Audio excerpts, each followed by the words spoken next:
Hello friends, I am Aprati. Welcome back to our channel plants space. आज हम बात करेंगे हेम्ब्रोकेलिस प्लांट की फ्लावरिंग के बारे में। इस प्लांट का बोटेनिकल नेम है हेम्ब्रोकेलिस, लेकिन इसका कॉमन नेम है डे लिली। एक डे लिली की वैरायटी हम आपसे शेयर करते हैं मार्च में, जिसमें येलो कलर के सिंगल पेटल में फ्लावर्स आते हैं।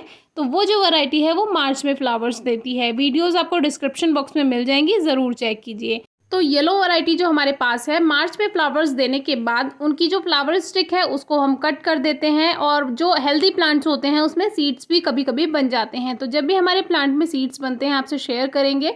तो कुछ इस तरह से यहाँ इसकी फ्लावरिंग हुई थी और एक स्टिक हमने रखी हुई थी आपको दिखाने के लिए। तो राइट हैंड साइड वाले 3 पॉट्स तो येलो डे लिली के हो गए जो मार्च में फ्लावरिंग करते हैं, और एक पॉट ये जो है इसमें से अभी हमने प्लांट्स को अलग अलग नहीं किया है, और इसमें हमें फ्लावर स्पाइक दिखाई दी तो हमें बहुत अच्छा लगा, क्योंकि ये प्लांट जून में फ्लावरिंग करता है। तो हमें ऐसा लगा था 1 या 2 फ्लावर स्टिक आएंगी, लेकिन इस बार हमारे प्लांट ने इतनी ज़्यादा फ्लावर स्टिक दी है कि दिल एकदम खुश हो गया।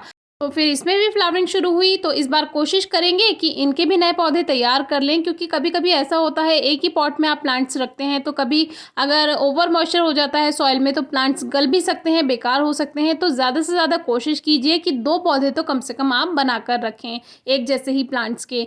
तो फिर धीरे धीरे इसमें फूल खिलते गए, 1 या 2 फूल खिलते ही रहते थे, लेकिन हमने सोचा जब ज़्यादा फ्लावर्स एक साथ खिलेंगे तब आपसे वीडियो शेयर करेंगे, क्योंकि देखने में ज़्यादा फ्लावर्स ज़्यादा अच्छे लगेंगे। तो इस पॉट को हमने बहुत संभाल कर रखा हुआ है। जो हमारी अमेरिलिस लिली है उनके पॉट्स के बीच में इसको छुपा कर रखा है, क्योंकि बंदर अगर इसको देख लेते तो इसकी सारी कलियाँ तोड़कर रख जाते, जो कि आपको पता ही है काफ़ी ज़्यादा बंदर हैं, तो काफ़ी प्लांट्स को बचा कर रखना होता है। तो अभी हमने इसको ऐसे ही सेंटर में रख दिया है पत्तियों में छुपाकर अमेरिलिस लिली की। तो ये जो वैरायटी है ये है हेम्ब्रोकेलिस फुलवा, जो कि ऑरेंज कलर के फ्लावर्स होते हैं, मल्टीपेटल्स होती हैं। जैसे कि जो मार्च में फ्लावर्स देता है, हमारे पास मार्च वाली वैरायटी है उसमें 5 पेटल्स होती हैं, सिंगल पेटल वाला फ्लावर होता है। और इसमें ये डबल पेटल वाले फ्लावर्स आते हैं, जो कि इसमें शेड भी होता है, ऑरेंज येलो का शेड होता है, हल्का सा क्रीम भी होता है। तो इसके फ्लावर्स देखने में और अच्छे लगते हैं। सबसे ज़्यादा खुशी तो इस बात की है कि एक ही पॉट में प्लांट लगा हुआ है, और लास्ट ईयर इसकी जो फ्लावरिंग हुई थी उसमें 2 या 3 फ्लावर्स ही आए थे, जो कि आपसे शेयर किया था। और इस बार प्लांट ने हमें इतनी सारी फ्लावर स्पाइक दी हैं, और आपको यकीन नहीं होगा कि हमने कोई भी एक्स्ट्रा फर्टिलाइज़र इसमें नहीं ऐड किया है। 1 या 2 बार लिक्विड फॉर्म में फर्टिलाइज़र दिया था बस अगर पॉट का ड्रेनेज सिस्टम अच्छा होता है और वेल ड्रेन्ड सॉइल होती है तो प्लांट्स आपको कम फर्टिलाइज़र में भी बहुत अच्छी ग्रोथ दे देते हैं और बहुत अच्छा रिजल्ट दे देते हैं। एक बात का और ध्यान रखना होता है, सनलाइट। जब प्लांट को कम से कम 3 से 4 घंटे की डायरेक्ट सनलाइट की रिक्वायरमेंट होती है तो वो आपको पौधे को देनी चाहिए। आप ये समझें कि आप प्लांट बैल्कनी में रखे हुए हैं और वहाँ पर ब्राइट लाइट मिल रही है पूरे दिन की, उससे आपका प्लांट ग्रोथ कर जाए, तो ऐसा नहीं होगा। उसके लिए डायरेक्ट सनलाइट की ज़रूरत होगी ही, क्योंकि प्लांट को फोटोसिंथेसिस करना होता है और हर प्लांट की अपनी अपनी प्रोसेस होती है। उसको कितनी धूप चाहिए, कितनी धूप में उसकी ग्रोथ होगी, कितने में उसकी फ्लावरिंग मिल पाएगी। अब ये जो आप देख रहे हैं यहाँ पे फूल खिल चुके हैं, तो आप समझ सकते हैं कि इसमें कितने दिन से फ्लावरिंग हो रही होगी। और जून चल रहा है, पूरे जून में इसमें फ्लावरिंग हुई है। चाहे 1 फ्लावर मिले चाहे 2 फ्लावर मिले, हमें प्लांट लगातार फ्लावर्स दे रहा है, और अभी भी काफ़ी सारी कलियाँ बनी हुई हैं।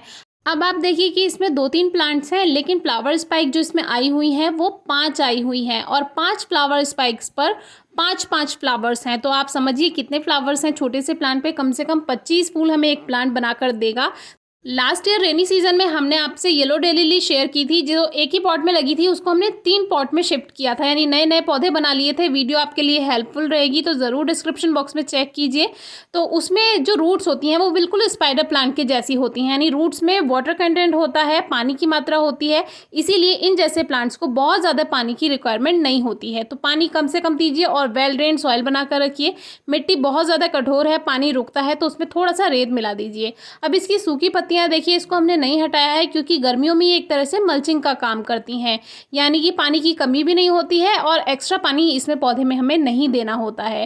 तो ये इसमें ही रखा रहने देंगे। बारिश का मौसम आएगा, बरसात आएगी, तब इसको हटा देंगे। अभी ये मल्चिंग का काम कर लेगी तो ज़्यादा हीट भी प्लांट को नहीं लगेगी। ये गोल पॉट है जिसमें हम आपको प्लांट लगाने से मना करते हैं, क्योंकि गोल पॉट्स में नमी जो है वो लगातार बनी रहती है। केयर टिप्स के लिए ऑलरेडी वीडियो शेयर की हुई है, आप डिस्क्रिप्शन बॉक्स में वीडियो ज़रूर चेक कीजिए। इस पौधे के लिए कम से कम 3-4 घंटे की धूप ज़रूरी है, ज़्यादा से ज़्यादा फुल डे सनलाइट में रख सकते हैं। फर्टिलाइज़र आप साल में 2 या 3 बार दे दीजिए, काम चल जाएगा। और तीसरी बात, नमी का सबसे ज़्यादा ध्यान रखना है, क्योंकि इसमें जो रूट्स होती हैं वो ओवर मॉइस्चर से गल जाती हैं। डे लिली में भी डिफरेंट वैरायटी होती हैं, आपको जो अच्छी लगे आप ग्रो कर सकते हैं। कोई क्वेरी हो तो ज़रूर पूछिएगा। Thank you.